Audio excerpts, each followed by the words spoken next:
खुशामदीद नाजरीन, आप देख रहे हैं प्रोग्राम रियासत। मैं हूं शहजाद रजा। पाकिस्तान के हवाले से ये कहा जा रहा था, प्रोपेगेंडा किया जा रहा था, पाकिस्तान के दुश्मन जो पाकिस्तान के अंदर भी और पाकिस्तान के बाहर भी बैठे हैं, कि पाकिस्तान तनहा हो चुका है आलमी बरादरी में। हुकूमत को, रियासत को बहुत सारे इशूज़ का सामना था, दाखिली मसाइल का, उससे बखूबी तौर पर उस पर काबू पाया गया, अभी भी पाया जा रहा है। और उसके बाद जो पाकिस्तान का जो फॉरेन फ्रंट है, यानी कि पाकिस्तान ने पाकिस्तान की हदूद से बाहर जो पाकिस्तान का लोहा या अपना नाम मनवाना है, उस पर भी पाकिस्तान ने जो है वो खातिर खा काम किया। हाल ही में हमने SCO जो समिट है या उस सरबराही इजलास है उसकी मेज़बानी की। कई सरबराहान आए वहाँ पे, पाकिस्तान या SCO के जितने भी ममालिक हैं उनके नुमाइंदगान ने शिरकत की, और भारत से भी एक हाई पावर डेलीगेशन आया। उनके फॉरेन मिनिस्टर यहाँ पे जयशंकर यहाँ पे मौजूद थे, उनसे पाकिस्तान में आए। क्वेश्चन इज़ दिस कि पाकिस्तान बावजूद तमाम तर तनकीद के, हमारी जो भी इस वक्त मईशत जो हमारी चैलेंजेस का शिकार, उसके बावजूद पाकिस्तान ने अपनी आलमी बरादरी में अपनी एक साख मनवाई है। और ये कैसे मनवाई है? उसकी वजह यह है कि हमने कभी भी कोई ऐसा स्टांस नहीं लिया कि जिसकी वजह से हमें कोई एम्बैरसमेंट हो सके, हमें किसी वजह से शर्मिंदगी का सामना कर सके। और असूली मौक़िफ़ जो इस वक्त आलमी बरादरी या अक़वाम मुत्तहिदा की प्रिंसिपल्स नॉर्म्स के मुताबिक है, वो हमने लिया और हम उस पर साबित कदम रहे। चाहे वो रूस और यूक्रेन की वॉर हो, फ़लस्तीन और इसराइल का मसला हो, कश्मीर और भारत का एक इशू हो, या इसके अलावा मिडल ईस्ट की सूरत हाल हो, या इसके अलावा आलमी जो मंजरनामे पे जो भी इशूज़ चल रहे हैं, पाकिस्तान ने हमेशा एक असूली मौक़िफ़ लिया है। और उसी की वजह से पाकिस्तान को तकरीबन तमाम तर इस वक्त जो इम्पोर्टेंट इंटरनेशनल कैपिटल्स हैं उसमें अप्रिशिएट, यानी पाकिस्तान की तारीफ़ की जाती है। पाकिस्तान की ख्वाहिश है कि वो इस वक्त अपना एक जो है नाम के साथ साथ अपना जो उसकी प्रेजेंस है, उसकी जो मौजूदगी है, उसको ज़ाहिर करे।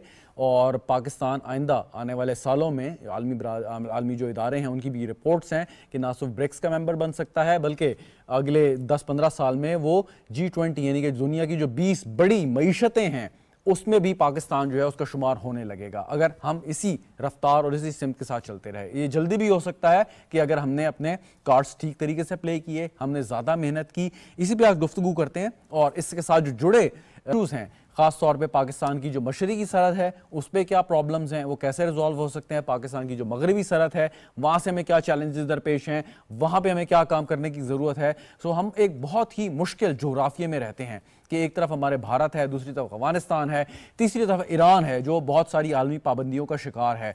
इस मुश्किल महले वकू में रहते हुए अभी तक हमने बहुत अच्छे तरीके से सर्वाइव किया है और आगे भी यकीनन हम करेंगे। लेकिन इसका फ़ायदा उठाते हुए कि जब हमारी जोग्राफियाई जो हमारी सूरत हाल है, पोजीशन है, वो मुसल्लमा है, उसको हम कैसे अपने हक में और अपने इंटरेस्ट में इस्तेमाल कर सकते हैं, ये बुनियादी सवालात हैं जो आज हम अपने प्रोग्राम में उठाना चाहते हैं।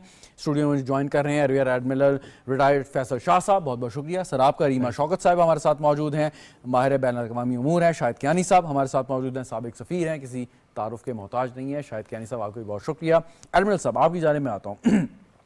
नॉर्मली ये समझा जाता है कि जो हमारी सिविलियन लीडरशिप है और जो हमारी मिलिट्री इस्टेब्लिशमेंट है उनमें जो है ना थोड़ा गैप है शायद उनके ख़यालात में, उनकी पॉलिसीज़ में, और जब वो इम्प्लीमेंट करने का टाइम आता है तो फिर हम रियली जो हम करना चाहते हैं वो नहीं कर पाते। लेकिन अब सूरत हाल हमें बज़ाहिर मुख्तलिफ नज़र आती है कि जो हमारी दाखिली पॉलिसीज़ हैं, जो हमारी खारजी पॉलिसीज़ हैं, उनमें तकरीबन जो मिलिट्री और सिविल लीडरशिप है, सिविलियन लीडरशिप है, वो एक सफ़े पे हैं, वो एक तरीके से बात कर रहे हैं। अब इस मौके से हम फ़ायदा कैसे उठाएं, चाहे ब्रिक्स हो, इंडिया के साथ ताल्लुकात हो, अफगानिस्तान की सूरत हाल हो, अमेरिका, मिडल ईस्ट, सारी चीज़ें, चाइना, ये कैसे हम अच्छे तरीके से इससे फ़ायदा उठा सकते हैं? बिस्मिल्लाहिर्रहमानिर्रहीम। बहुत शुक्रिया आपका मुझे इस प्रोग्राम में बुलाने का। आपका बड़ा पर्टिनेंट क्वेश्चन है।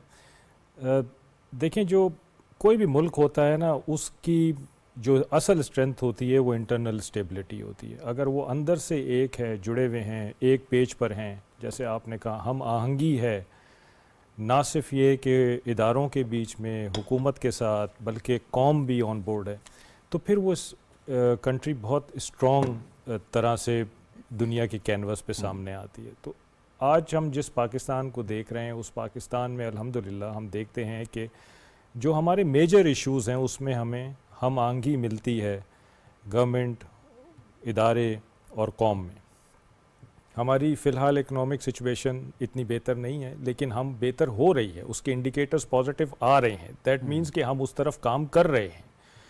और जब ये पॉजिटिव इंडिकेटर्स आना शुरू होते हैं तो इसका मतलब ये होता है कि सब लोग एक पेज पर एक डायरेक्शन में काम कर रहे हैं। अब आपने देखा कि हम जैसे आपने ख़ुद कहा कि हमारे बहुत सारे मुखालिफ लोगों ने ये कोशिश की, ये दावे किए कि हम पाकिस्तान को आइसोलेट कर देंगे, डिप्लोमेटिकली हम इसको आइसोलेट कर देंगे और या तनहा रह जाएगा। तो पहली बात तो ये है कि देखिए, कोई मुल्क जो है ना उसको आप तनहा नहीं कर सकते, क्योंकि हर मुल्क की एक अपनी वैल्यू होती है, उसकी जोग्राफियाई, उसकी सियासी, उसकी माशी, ये तमाम चीज़ें मिला के उसकी एक अपनी यूनिक वैल्यू बनती है। तो कोई मुल्क किसी दूसरे मुल्क को तनहा नहीं कर सकता, और ये बारहा प्रूफ हो चुका है, ख़ास तौर पे पाकिस्तान के मामले में।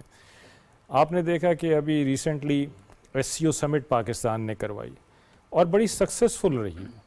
किसी भी इतने बड़े इवेंट के सक्सेस का मेयार क्या होता है?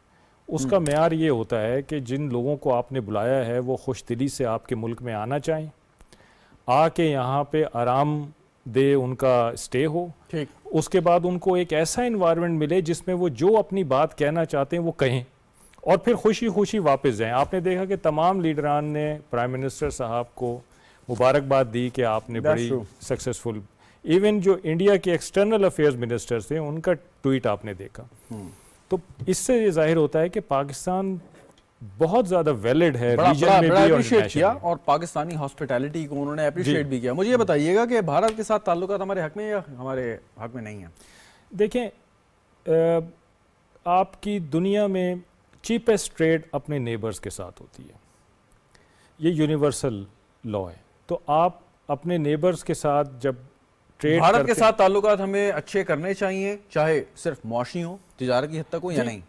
मैं ये इसी तरफ आ रहा हूँ कि देखें, जब आप एक दूसरे में स्टेक्स क्रिएट करते हैं तो आप बेसिकली ताल्लुकात ख़राब होने से बचाते हैं, उनको और बेहतरी की तरफ ले जाते हैं। मैं आपको एक मिसाल देना चाहता हूँ। 2016 में ईरान और तुर्की के बड़े सख्त मुखालफत थी एक दूसरे के साथ बशारुल असद पे, लेकिन उस वक्त भी $15 बिलियन की म्यूचुअल ट्रेड थी दोनों के बीच में, और वो उस ट्रेड की वजह से आप आज उनको देखें कि वो एलाइज हैं। तो जंग या कॉन्फ्लिक्ट किसी के हक में नहीं होता, वो किसी को फायदा हल होता है या नहीं होता, लेकिन तिजारत हो सकती है। देखें, जो बेसिक हमारा मुद्दा है ना कश्मीर का, उसको तो हम नहीं छोड़ सकते, उसको हम नहीं छोड़ सकते, क्योंकि वो एक अनफिनिश एजेंडा है पार्टीशन का। क्वेश्चन एक आर्गुमेंट दिया जाता है कि फ्रांस और जर्मनी के दरमियान मतलब जब तक एल्सास लॉरेन का मसला था, जब तक वो रिजॉल्व नहीं किया, लाइक टेरिटोरियल डिस्प्यूट, उस वक्त तक प्रॉपर उनके अच्छे ताल्लुकात नहीं हो सके। डिस्पाइट द फैक्ट कि दूसरी जंग अजीम में तिजारत जारी थी। जी, आप ये कह सकते हैं कि जी उसको आप टोन डाउन कर दें। बहुत सारे इसमें थ्योरीज आई हैं कि आप टोन डाउन कर दें, ऑप्शंस हैं, आप तिजारत बढ़ाएं, पब्लिक डिप्लोमेसी बढ़ाएं, और उसके बाद इसको बॉटम अप अप्रोच पे लेके जाएं। ठीक। लेकिन बात यह है कि जब तक आपके मसाइल, जो बेसिक मसाइल हैं, जो कि आपकी क्रिएशन से रिलेटेड हैं, अगर वो मसाइल हल नहीं होंगे तो आप ये मुद्दा कभी ना कभी दोबारा ऊपर आ जाएगा। वही ठीक। चलें, रीमा शौकत साहिबा, आप बताइए कि एक तो कश्मीर का कोर डिस्प्यूट है जो कि हल होना चाहिए, टेरिटोरियल डिस्प्यूट है। अगर वो डिस्प्यूट हल नहीं होता, उसमें बातचीत जारी रहती है और हम बात कर लेते हैं, या भारत हमसे कहता है कि जी तिजारत के ऊपर गुफ्तगू कीजिए, तो क्या हम कर सकते हैं या नहीं? शहजाद, मैं इसकी मिसाल इस तरह से देती हूँ कि इस वक्त पूरी दुनिया में बात की जाती है कि क्या US चाइना कंपटीशन नहीं है, क्या US चाइना राइवलरी नहीं है। But there is no territorial dispute. I know there is no territorial dispute, but there is still एक तरफ एक पूरी आपकी वॉर तैयार खड़ी है। कोल्ड वॉर 2.0 का उसको नाम दिया गया है। इंडो पैसिफिक रीजन को आप उठा के देखें, वहाँ पर आप ये देखिए कि किस तरह से US जो है वो अपना military buildup slowly and gradually कैसे चाइना को एंगेज करके किसी कॉन्फ्लिक्ट में।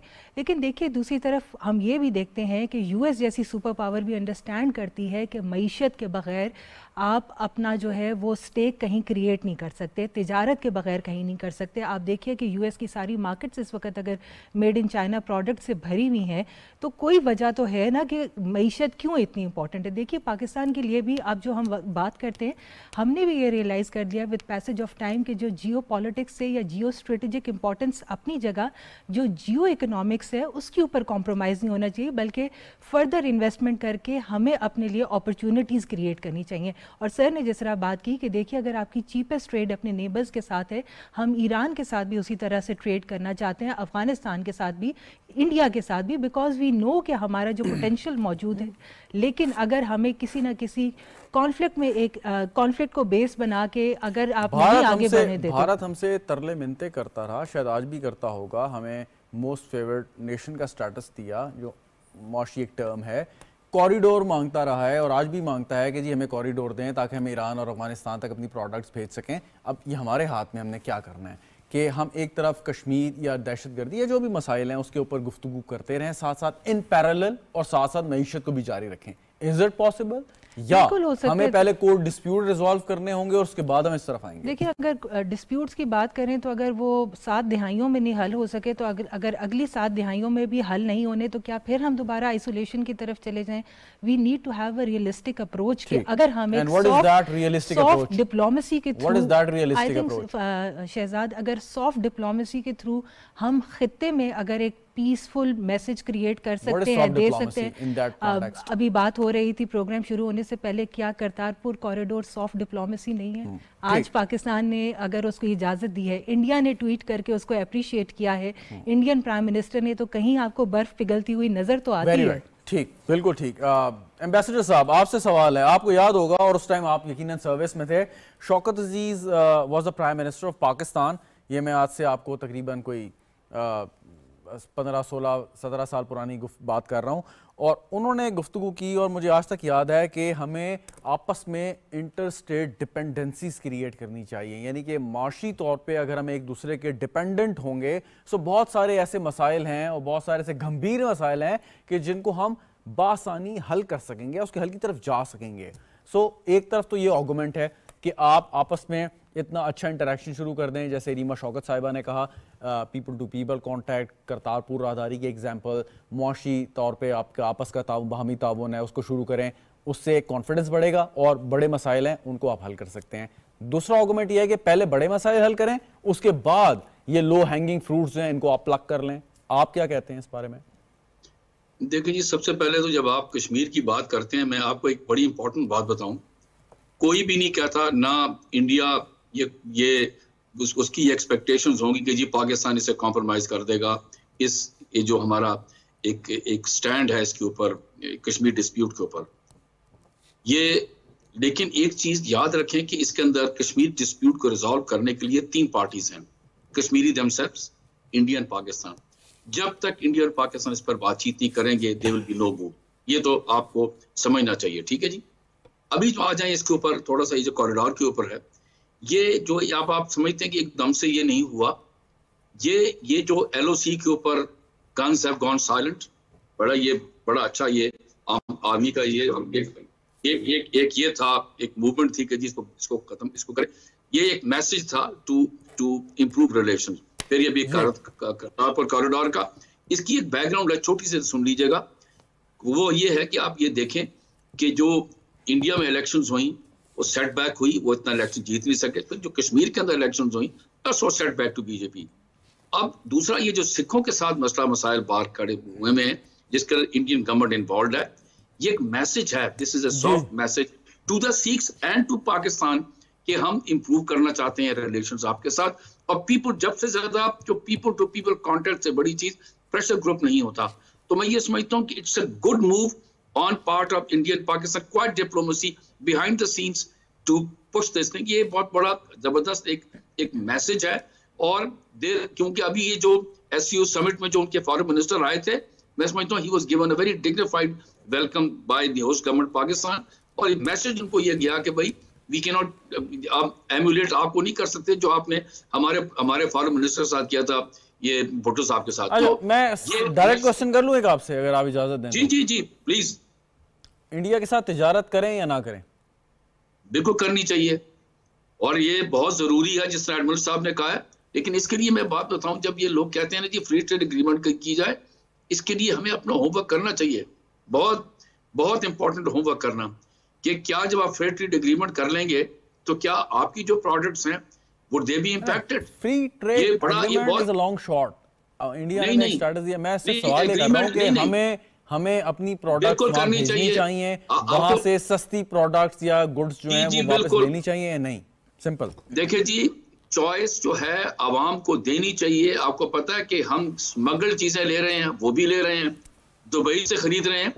इट्स एक्सट्रीमली इंपॉर्टेंट कि आपकी ट्रेड होनी चाहिए, इवन तो लिमिटेड हो, आपके पास लिस्ट हो। क्या भारत को अफगानिस्तान और ईरान तक कॉरिडोर हमें देना चाहिए या नहीं? Yes, certain। देखिए, आपको पता है कि जब आपने अभी साल 1.5 साल पहले आपने इंडिया को आपने वो दी थी, ट्रांजिट में रूट दिया था टू टेक दी, जो उनको असिस्टेंस चाहिए थी, ह्यूमैनिटेरियन असिस्टेंस, तो इंडिया ने भेजी थी और हमने इजाजत दी थी। This was a message to India कि हम दे सकते हैं। लेकिन इसके लिए मैं अपनी आपको बता देता हूं, क्योंकि हमारी नॉर्मल रिलेशनशिप तो है नहीं उनके साथ जो होनी चाहिए, इसलिए lot of homework has to be done. आजकल के या जो इतने भी हमारे मारूजी हालात हैं उन्हीं के तनाजुर में आपसे मैं सवाल कर रहा हूं कि क्या इन हालात की मौजूदगी में कि जब हमारे ऊपर जो है दहशतगर्दी का एक जिन भी उन्होंने अनलीश किया हुआ है, कश्मीर के अंदर भी जो उनकी जो पॉलिसियाँ हैं उनको मद्देनज़र रखते हुए, सामने रखते हुए, क्या हम ईरान और अफ़गानिस्तान में उनको एक्सेस दे सकते हैं, वो राहदारी दे सकते हैं, क्या वो ट्रेड कर सकते हैं पाकिस्तानी राउट्स को इस्तेमाल करते हुए या नहीं? देखिए जी, मैं बताऊं, एक हमारा इनके साथ डायलॉग चला था, कॉम्पोजिट डायलॉग। ये कॉम्पोजिट डायलॉग इंडिया और पाकिस्तान, जिसके अंदर ये सारे इश्यूज थे जिस पे डिस्कशन होनी है। मेरी ओपिनियन ये है कि we should revive the composite dialogue between India and Pakistan. First of all raise the level of diplomatic relationship जो आपकी है at the level of high commissioner, the message जाए, कॉम्पोजिट डायलॉग करें और इन चीजों को भी आप अक्रॉस द टेबल लाएं, आजकल के हालात में कॉम्पोजिट डायलॉग जो है ना वो बहुत अरसे से जो है ना वो एक स्टेलमेट का शिकार है, उसके ऊपर भी आ सकते हैं। लेकिन मुझे सिर्फ ये बता दें, आजकल के हालात में क्या हम ये उनको इजाजत दे सकते हैं या नहीं? नहीं, मैं समझता हूं जब तक कॉम्पोजिट डायलॉग, जब तक आप इस पर डायलॉग नहीं करते, यू कैन नॉट अलाउ। ठीक हो गया, ठीक। एडमिरल साहब, अगर हम उनको ये इजाजत नहीं दे सकते, इसका मतलब है कि जो एक और बहुत बड़ा प्रोजेक्ट है ईरान, पाकिस्तान और इंडिया गैस पाइपलाइन, इनके तुर्कमेनिस्तान से जो यहाँ पे पाइपलाइन आ रही है टापी, वो भी एक दो बड़े प्रोजेक्ट्स हैं, वो भी नहीं चल सकते? देखिए, टापी का तो इशू ये है कि उसको अफगानिस्तान से गुजरना है और जब तक अफगानिस्तान स्टेबलाइज नहीं होता ये ज़रा मुश्किल है। IPI की बात कर लेते हैं। IPI को आप IPC कर सकते हैं, ईरान, पाकिस्तान, चाइना पाइपलाइन भी कर सकते हैं आप उसको। देखें, जो एम्बेसडर साहब ने बात की या जो रीमा ने बात की, मैं उसमें थोड़ा सा ये ऐड करना चाहूँगा कि देखिए, देयर वाज अ स्पेस, एक स्पेस थी इंडिया पाकिस्तान के पास बातचीत करने की और अपने ताल्लुकात इम्प्रूव करने की, जो कि आर्टिकल 370 और 35A के एब्रोकेशन के बाद ख़त्म कर दी है इंडिया ने। अब जब आप उनके साथ ये बात करते हैं तो वो कहते हैं भाई ये तो इशू ही नहीं है, ये तो इशू ही ख़त्म हो गया। तो अब एक जब कॉन्फ्लिक्ट दो मुल्कों के बीच में है पैदाइश से, उसको एक पार्टी माने ही ना कि जी ये तो इशू ही ख़त्म हो गया, आप आगे चलें, तो ये दूसरी पार्टी को कैसे एक्सेप्टेबल हो सकता है? और फिर अगर आप इस सिचुएशन में उनको ट्रेड की ऑफ़र करें, उनको कॉरिडोर की ऑफ़र करें, ट्रांजिट की ऑफ़र करें, तो इसका ये मतलब है कि आप उनके स्टांस को मान गए हैं कि जी ठीक है, ये इशू ख़त्म हो गया है, जो हमारा आपका एक कॉन्फ्लिक्ट था वो एड्रेस आपने कर दिया है, बाबा आगे चले। कि ट्रेड की ऑफर अपनी जगह पे, लेकिन जो कॉरिडोर या एक्सेस की है वो तो ऑफर उनकी जानिब से दरखास्त, मतलब रिक्वेस्ट, पता नहीं जाने कितने सालों से हमारे पास पड़ी हुई है, ये तो हमने एंटरटेन करना या नहीं करना। वो तो कहते हैं, तरले करते हैं कि जी हमें अफगानिस्तान तक एक्सेस दें, ईरान तक एक्सेस दें, ये तो हमारे उसमें लाइक इट्स ऑफ प्रेरोगेटिव कि हम उनको देते हैं या नहीं देते। आप सही कह रहे हैं। और उसके जवाब में उन्होंने एक IMEC बनाया था, India middle east Europe corridor, और वो उन्होंने इसीलिए बनाया था कि जी ये पाकिस्तान हमें राहदारी नहीं दे रहा तो हम यहाँ से सी से चले जाते हैं। लेकिन वो अब ये गज़ा कॉन्फ्लिक्ट की वजह से वो अपनी मौत आप मर गया है। तो इंडिया को ये डेंट तो पड़ा है कि जी पाकिस्तान अगर ये कॉरिडोर्स नहीं दे रहा तो इंडिया को मुश्किलात का सामना तो है। लेकिन बात वही है कि अगर आप उस मुद्दे पे बात नहीं करना चाहते और बाकी चीज़ों पे करना चाहते हैं तो फिर आप वीकर पार्टी बन जाएंगे। Very right. फिर नीमा शौकत साहिबा, वर्ल्ड वॉर 2 के बाद फ्रांस और Germany like it's the most powerful economy in Europe, question is this कि वो कैसे हुआ? वो इसी तरह हुआ कि शायद उन्होंने आपस के इख्तलाफात को जो है वो मतलब रिजॉल्व किया, ठीक किया, और अगर उस वक़्त के इख्तलाफात उनके जारी रहते तो शायद ऐसी सूरत हल ना होती। Correct me if I am wrong.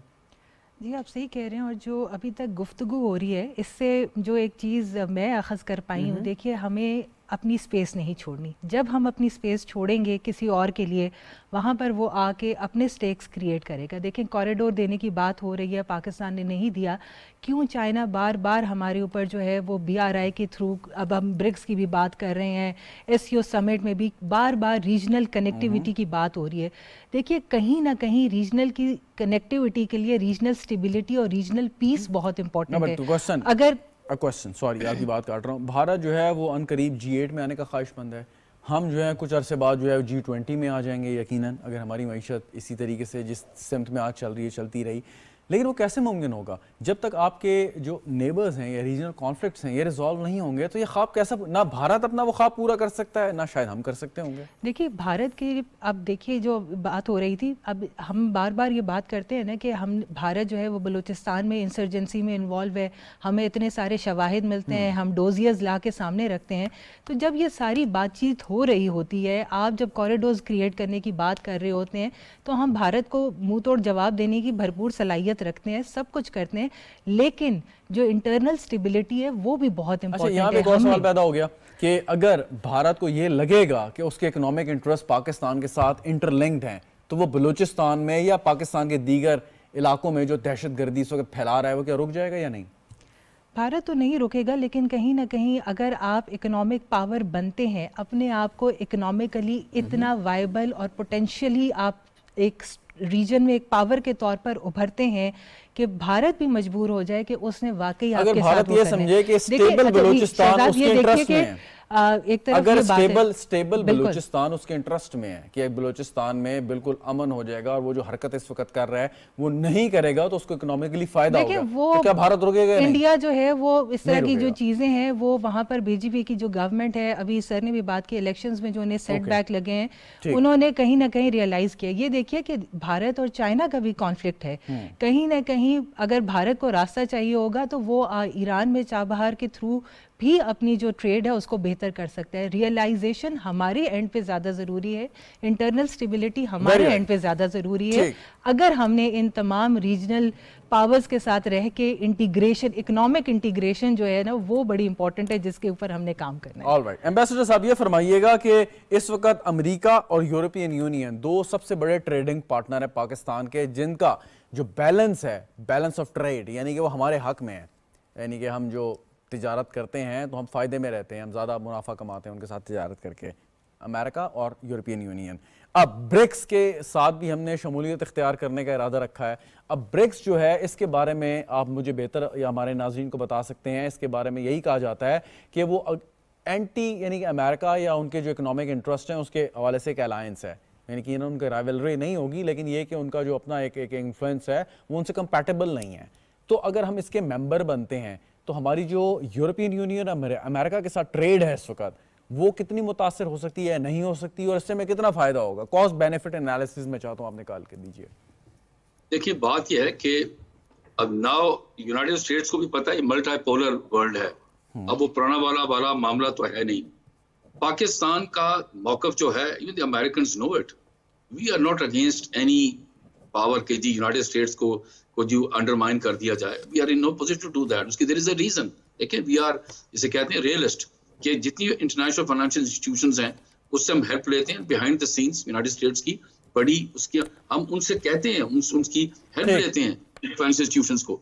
तो जहां तक, लेकिन जहां तक कनेक्टिविटी की बात है, जहां तक अपनी एक जो हमारी ट्रेड है इसकी मार्केट्स को इनलार्ज करने की बात है, तो BRICS is a good place. अब हमें यह भी पता चला है, मैं पढ़ रहा था कि India might not oppose BRICS membership Pakistan की।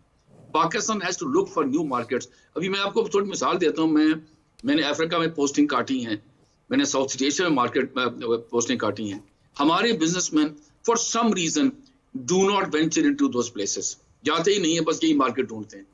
ये जो ब्रिक्स का आपकी मेंबरशिप हो जाती है, it will open up new avenues for our market. तो हमारे लिए तो सबसे इंपॉर्टेंट चीज है ये इकोनॉमिक एंड ट्रेड है कि जिसके अंदर हम अपनी मार्केट अपने बिजनेसमैन के देना चाहते हैं।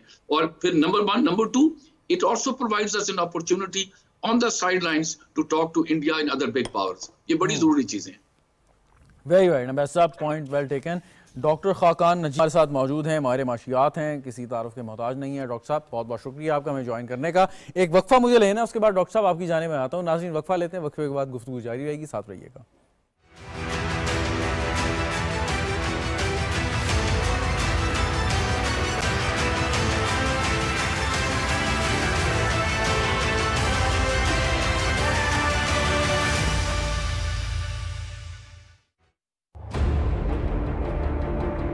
खबर छोटी हो या बड़ी, हम उजागर करेंगे हर उस नुक्ते को जिससे आप तक पहुंचेगी सच्ची और खरी खबर।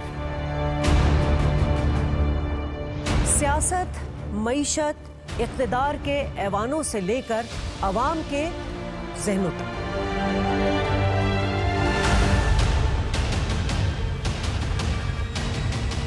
आलमी मंजरनामे पर भी गहरी नजर।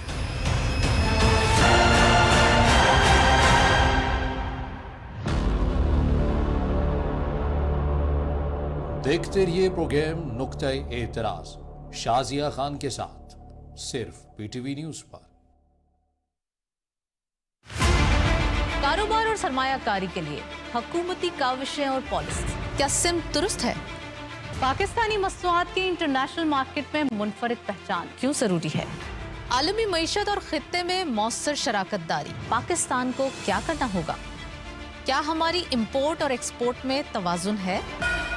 SIFC से खुली गैर मुल्की सरमायाकारी की राहें। इन सवालात पर तबसरे और तज्जियों के साथ हम पहुंचाएंगे स्टॉक मार्केट में कारोबारी उतार चढ़ाव की मालूमात।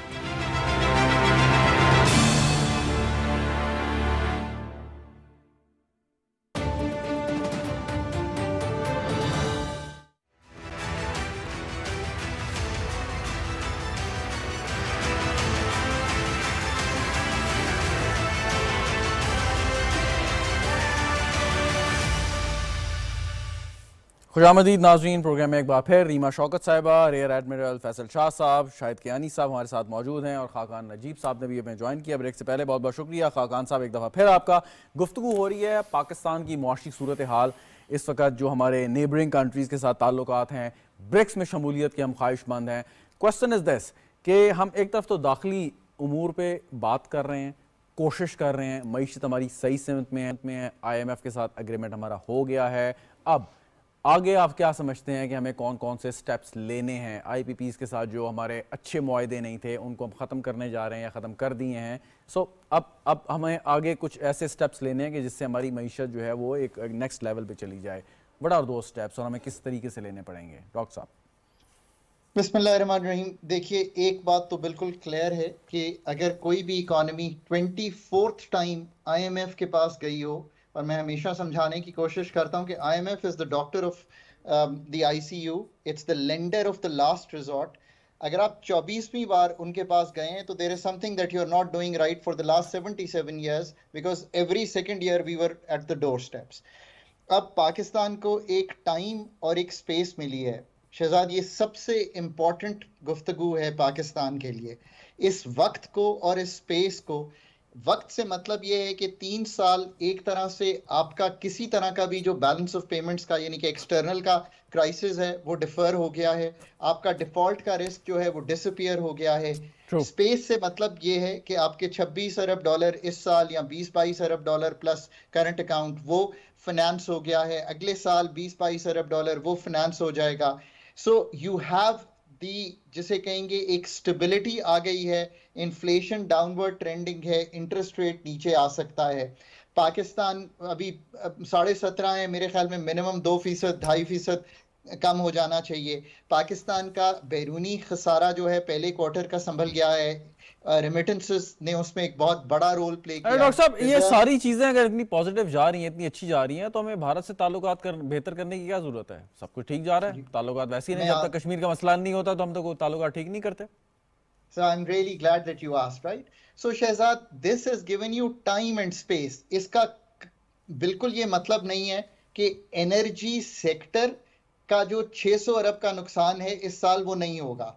So let's be very very clear, right? एक सेक्टर है जो ब्लीड कर रहा है, एक सेक्टर है जो इनएफिशिएंट है, एक सेक्टर है जो महंगी बिजली बनाता है, एक सेक्टर के मायदे ऐसे हैं, टैरिफ ऐसा है। ये सारा सेक्टर तंजीम नौ मांगता है, रिफॉर्म नहीं मांगता। क्या आप ये कर पाएंगे? नंबर 2, पाकिस्तान की पैदावारी सलाहियत एग्रीकल्चर की ले लें, बाकी तो समझनी मुश्किल होती है। कहीं 1/3 है, कहीं आधी है दुनिया के मुकाबले में। इसको भी आगे समझिए शहजाद, जो आपका प्रोग्रेसिव फार्मर है वो दुनिया से मुकाबला कर सकता है। जो सॉरी टू कट यू, लेकिन आसान लफ्जों में जो आपने पहले गुफ्तगू की थी उससे ये लग रहा था कि हमारे सारे अशारिये जो हैं, मुआशी अशारिये, वो दुरुस्त सिमत में जा रहे हैं। हमारा एक असूली मौक़िफ़ है कि हमारा जो एक हमसाया है जो हमेशा से पाकिस्तान के अंदर गड़बड़ करता है कश्मीर के ऊपर, उसके जो उसका स्टांस है वो सबके सामने है। जब तक वो सही नहीं कर लेता तो हम उसके साथ किसी किस्म का तिजारती मुआहदा नहीं कर सकते, हम तिजारती ताल्लुकात उसके साथ बहाल नहीं कर सकते। अगर हमारे मुआशी अशारिये ठीक सिमत में हैं तो हमें क्या ज़रूरत है उसके साथ कोई बात करने की, अनटिल अनलेस जो हमारा असूली मौक़िफ़ है उसके ऊपर वो गुफ्तगू करे। So let me say this Shahzad. एक तो ये कि जो अशारिये सही हैं वो शॉर्ट टर्म के जो अशारिये हैं, हाई फ्रीक्वेंसी इंडिकेटर्स, में एक स्टेबिलिटी है। जो हमारे फंडामेंटल मसाइल हैं वो अपनी जगह कायम है, उनमें कोई खातिर खा तब्दीली नहीं आई, चाहे वो मालियाती खसारा हो, चाहे वो हमारे एनर्जी प्रोडक्टिविटी हो। अब आ जाएं कि why should not we just trade with India, और अगर हम कश्मीर को थोड़ी देर के लिए पसे पुस चाल। Here's my very simple answer to this, and I have always said this. यार, आपको चाइना से ट्रेड करने पे तो कोई नहीं ना रोक रहा, आपका एक ट्रेड डेफिसिट है चाइना से। आपके पास अगर एक्सपोर्टेबल सरप्लस है तो बेच दें चाइना को जाके, जस्ट वेट, अभी इंतजार करें। अगर आपके पास एग्री प्रोड्यूस इतनी है, राइस थी आपके पास 3-4 अरब डॉलर की, इंडिया मार्केट में नहीं था, आपने बेच दी दुनिया को। सारी यूएई की, सारी सऊदी अरेबिया की फूड सिक्योरिटी आप पूरी कर लें। जब ये दोनों काम आप कर लें तो ईरान के साथ जितना मर्जी बार्टर है वो कर लें, आप, कोई भी नहीं रोक रहा। आपने ये भी कर लिया। अब जब आपने ये तीनों काम कर लिए, अब come back to me and say जी हमने तो सारी मार्केट्स कर ली हैं। साउथ अफ्रीका की बहुत बड़ी भी कोई जिक्र कर रहा था, अफ्रीकन कंट्रीज का, किसी ने रोका है वहां पे आपको ट्रेड करने? अच्छा, उस तरह भी आते हैं, लेकिन इस वक्त प्राइमरीली हम गुफ्तगू कर रहे थे रीजनल उसके कंट्रीज की। मैं आपकी जानिब आता हूँ। एडमिरल साहब, ये फरमाइएगा कि अभी हमने, या भारत और पाकिस्तान ने, करतारपुर जो राहदारी का एक मुआहदा है उसमें 5 साल की तौसी हो गई।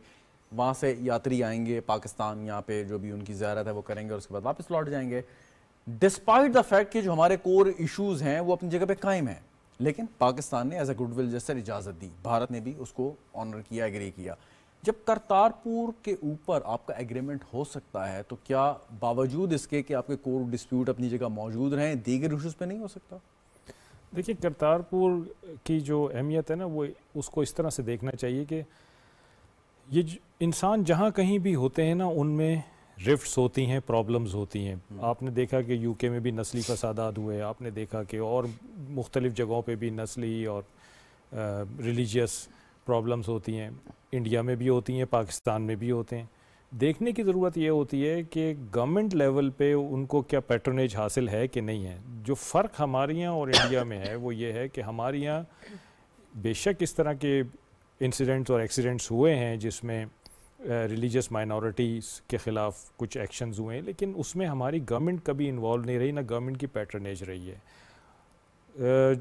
जिसको कहते हैं ना कि रिलीजियस हमांगी, हम जिसको कहते हैं इंटरफेथ हार्मनी, वो हमारी गवर्नमेंट ने हमेशा प्रमोट किया है और उसको हमेशा प्रैक्टिस भी किया। अच्छा, उसी बैकड्रॉप में ये करतारपुर वाला एक कॉम्प्लेक्स बनाया गया, which is state of the art complex. मैं ख़ुद वहाँ पे गया हूँ और वो बहुत खूबसूरत है। जो वहाँ सर्विसेज मालूम होगा और मेरे से ज़्यादा बेहतर मालूम होगा कि इस वक्त जो सिख कम्युनिटी के हवाले से मोदी सरकार का एक रवैया है, कनाडा में कत्ल किया गया, जी, अमेरिका में जो है सिख लीडर्स पे अटेम्प्ट की गई, बावजूद इसके हमने करतारपुर दी, विच इज़ मोदी हुकूमत के लिए एक बहुत बड़ा एक इश्तिहार है कि हमने देखे जी ये काम कर दिया।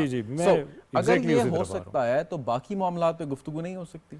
बाकी मामलात पे भी गुफ्तगू आप कर लें, लेकिन आप देखें कि आप करतारपुर भी करें तो आपका जो बेसिक कॉन्फ्लिक्ट है वो वहीं का वहीं खड़ा हुआ है और मैंने आपको बताया ना कि देखिए करतारपुर जो है वो तो 2017 में इनॉग्रेट हुआ था, 2017 में हुआ था, है 19 में, सॉरी 2019 में हुआ था। और ये जो इंडियन एब्रोकेशन ऑफ 370 और 35A के ये उसके बाद किया है। तो उस वक्त मैं आपको बता रहा हूँ ना कि स्पेस थी इंडिया और पाकिस्तान के बीच में, जिसमें आप डिफरेंट एक्शंस लेके ग्रेजुअली उस इशू की तरफ बढ़ सकते थे। अब तो आपके मेरे बीच में एक बहुत पुराना मसला है और आप कहते हैं कि मैंने ये मसला हल कर लिया। हमारा एक असूली मौक़िफ़ है कि जब तक जो 2019 में भारत ने जो वो आर्टिकल 35A और 270 जो उसके ऊपर जो उसकी एब्रोगेशन की या कश्मीर का जो स्टेटस वो तब्दील किया, जब तक उसको वो रिवर्स नहीं करता हम बातचीत नहीं करेंगे। लेकिन उसके ऊपर तो गुफ्तगू हम क्या कर सकते हैं कि भाई आप इसको वापस करें, वापस करेंगे तो हम बातचीत करेंगे। एटलीस्ट देयर इज समथिंग कि वी कैन डिस्कस। एटलीस्ट हमें बिल्कुल इसको डिस्कस तो हम कर ही रहे हैं, हम तो हर फोरम पे ये बात कर रहे हैं उनसे, उनको डायरेक्ट मैसेज भी दे रहे हैं, इनडायरेक्ट मैसेज भी दे रहे हैं। पॉइंट ये है कि उनको ये समझने की ज़रूरत है कि ये एक बोन ऑफ कंटेंशन है दोनों कंट्रीज़ के बीच में, और जब तक हम इसको एड्रेस नहीं करेंगे या कम से कम हम इसको एड्रेस करने की रजामंदी नहीं करेंगे, बात आगे नहीं बढ़ सकती। बात आगे नहीं बढ़ सकती। नीमा शौकत साहब, इससे पहले मतलब ये जो भारत ने स्टेप लिया illegal, unconstitutional, whatever you call it, इससे पहले ये बात की जाती थी कि जी कुछ ऐसे लो हैंगिंग फ्रूट्स हैं, लेट्स से सरक्रीक का है, करतारपुर तो हमने ऑलरेडी अचीव कर लिया, या इसके अलावा दीगर जो ऐसे कुछ ऐसे हमारे बॉर्डर इश्यूज़ हैं जो बआसानी हल कर सकते हैं, वो आप हासिल कर लें तो उसके बाद जो है ना बड़े मसाइल की तरफ आ जाएंगे।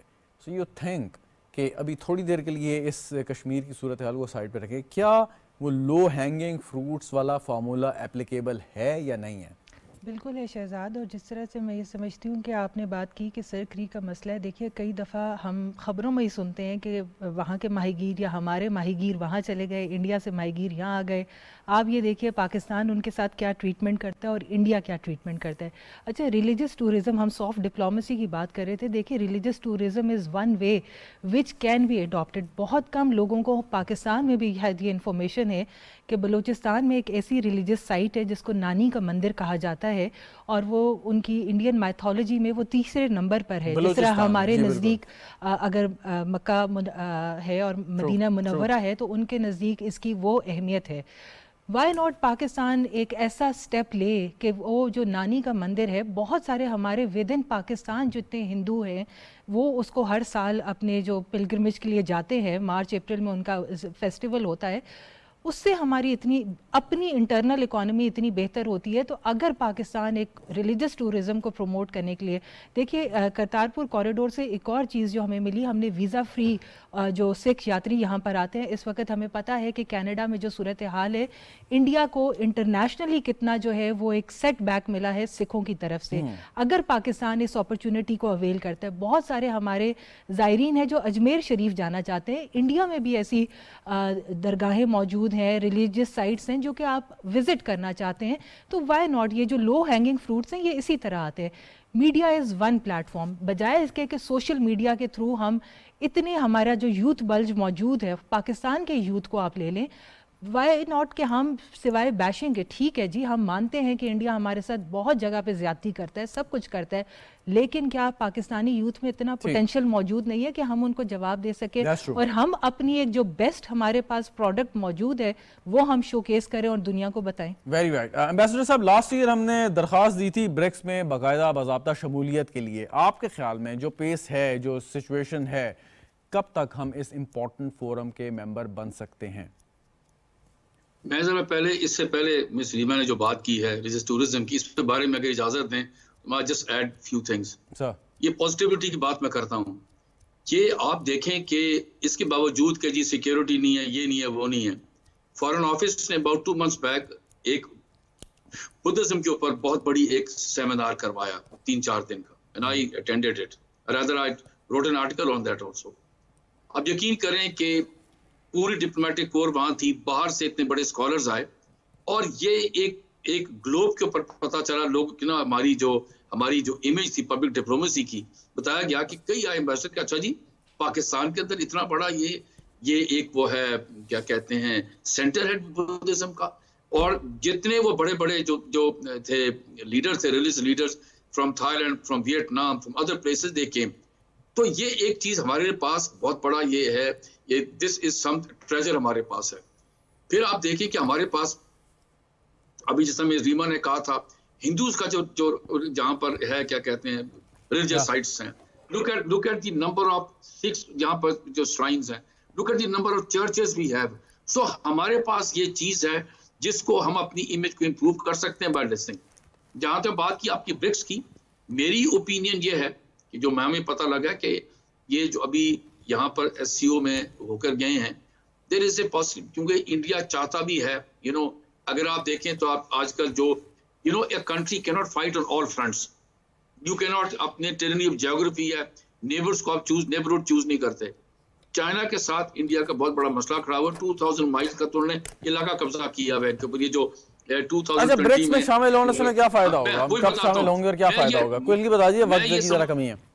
मैं ये समझता हूं कि इंडियंस इस वक्त पाकिस्तान की मुखालफत नहीं करेंगे।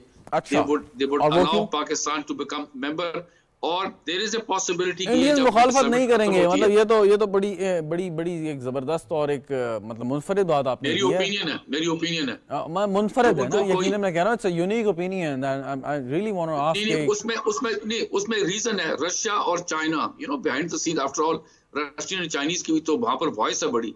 They would like Pakistan to become a member. They would not like Pakistan to be kept out. एक रीजनल कनेक्टिविटी की बात है जी, और SCO के अंदर प्राइमरीली इसकी वजह कनेक्टिविटी है, आप ये समझते हैं। बट आप अगर ब्रिक्स के मेंबर बन जाते हैं तो आपको ब्रिक्स कंट्री को जो है वो कॉरिडोर या कनेक्टिविटी देनी पड़ेगी, विच मींस कि अगर भारत ब्रिक्स का मेंबर है तो उसको आपको भी एक्सेस देनी पड़ेगी। तो ये तो जी फिर तो ये तो गिव एंड टेक होगा, ट्रांजैक्शनल होगा कि जी वो आपको देते हैं, आप इनको देंगे। ये तो ठीक पॉइंट होगी। चलें खाकान साहब, अगर ये कीमत है ब्रिक्स में शमूलियत की कि हमें भारत को भी एक्सेस या कॉरिडोर देना पड़ेगा, तो क्या ये हम कीमत अदा करने को तैयार हैं?